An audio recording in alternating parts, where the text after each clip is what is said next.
आप सभी को नमस्कार। आज मैं आप सभी के समक्ष राजा परीक्षित के जन्म की कहानी लेकर आई हूँ। तो श्रवण करते हैं। परीक्षित के जन्म की कथा महाभारत के युद्ध के समय की है, जब द्रौपदी को इस बात की जानकारी मिली कि अश्वत्थामा ने उसके 5 बेटों की हत्या कर दी है, तो उसने अनशन करने की ठान ली।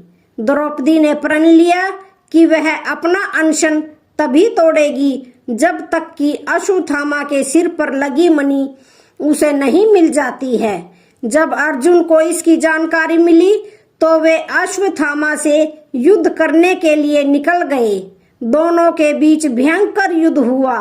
अर्जुन को मौत के घाट उतारने के लिए अश्वत्थामा ने अपना ब्रह्म अस्त्र निकाला।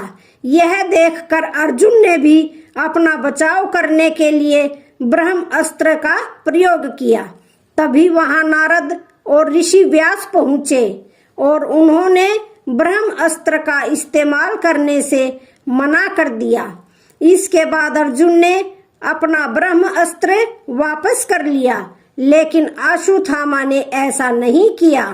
दरअसल अश्वत्थामा 5 पांडवों के कुल को नष्ट करना चाहता था, इसलिए उसने अपने ब्रह्म अस्त्र की दिशा बदलकर अभिमन्यु की पत्नी, जो कि गर्भवती थी, उसकी ओर कर दिया।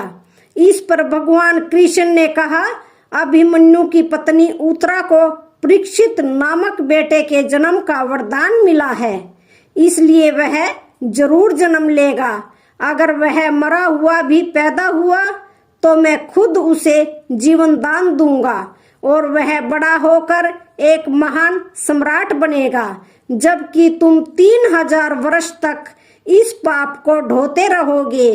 साथ ही हमेशा तुम्हारे खून से बदबू आती रहेगी और वह ऐसे ही बहता रहेगा। यही नहीं, तुम हर प्रकार की बीमारियों से घिरे रहोगे।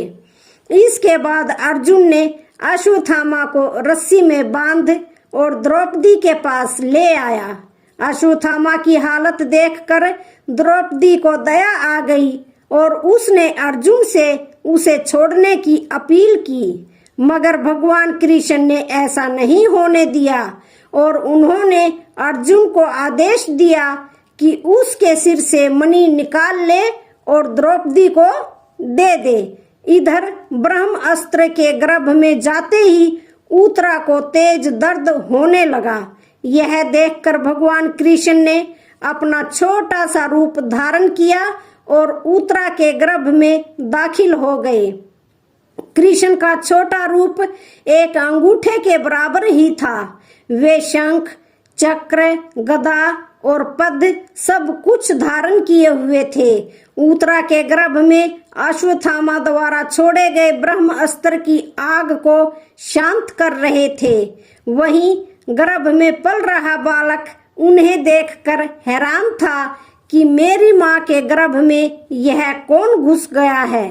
कुछ समय बाद उत्तरा ने अपने बच्चे को जन्म दिया, लेकिन वह मृत पैदा हुआ। यह देखकर वह रोने लगी। उसने भगवान श्री कृष्ण से कहा, हे नारायण, आपने तो कहा था कि मेरे बेटे पर ब्रह्म अस्त्र का असर नहीं होगा और वह जीवित ही पैदा होगा। वह सालों तक अमर होकर राज करेगा, लेकिन यह तो मरा पड़ा है। इसे जीवित करने की कृपा करो प्रभु। उत्तरा की बात सुनकर भगवान कृष्ण तुरंत प्रसूति गृह में प्रवेश किया और कहा, हे पुत्री, तुम दुखी ना हो, तुम्हारा बेटा जरूर जीवित होगा। मैंने खुद इसके जीवन की रक्षा की है। इसके बाद कृष्ण भगवान ने मृत बालक पर अमृतमयी नजरें डाली और कहा, अगर मैंने जीवन में कभी झूठ का साथ नहीं दिया है और हमेशा ब्रह्मचर्य के नियमों का पालन किया है, कभी किसी लड़ाई में अपनी पीठ नहीं दिखाई है, न ही कभी अधर्म का साथ दिया है, तो अभी इसी समय अभिमन्यु का यह पुत्र जो मरा पड़ा है वह जीवित हो जाए। इतना कहने के बाद श्री कृष्ण ने जब उस मृत बालक पर अपना हाथ डाला तो वह जीवित हो गया और रोने लगा। इसके बाद भगवान श्री कृष्ण ने ब्रह्मास्त्र को वापस ब्रह्मलोक में भेज दिया। यह चमत्कार देखकर सभी स्त्रियां आश्चर्यचकित हो गई। इसके बाद भगवान श्री कृष्ण ने अभिमन्यु के पुत्र का नाम परीक्षित रखा। इसके पीछे का कारण था कि वह बालक कुरुकुल के नाश होने पर जन्मा था। वहीं जब युधिष्ठिर वापस आए और उन्हें बालक के जन्म के बारे में पता चला तो वे भी खुशी से झूम उठे। इस खुशी में उन्होंने हाथी, घोड़े, अन्न, गाय आदि दान दिए। इसके बाद उन्होंने ज्योतिषी को बुलाया और बच्चे के भविष्य की जानकारी ली। इस पर ज्योतिषी ने कहा, यह बालक प्रभु श्री कृष्ण चंद्र का भक्त कहलाएगा। यह एक धर्मी, यशस्वी, पराक्रमी व दानी होगा।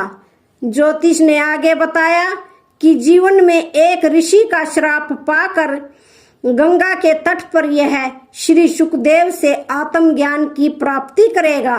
ज्योतिष की बात सुनकर युधिष्ठिर खुश हुए और उन्हें दक्षिणा देकर वहां से विदा कर दिया।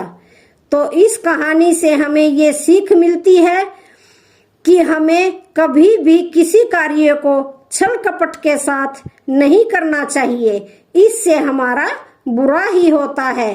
तो आज की वीडियो का यहीं पर समापन होता है। वीडियो अच्छी लगे तो चैनल को लाइक, शेयर, सब्सक्राइब जरूर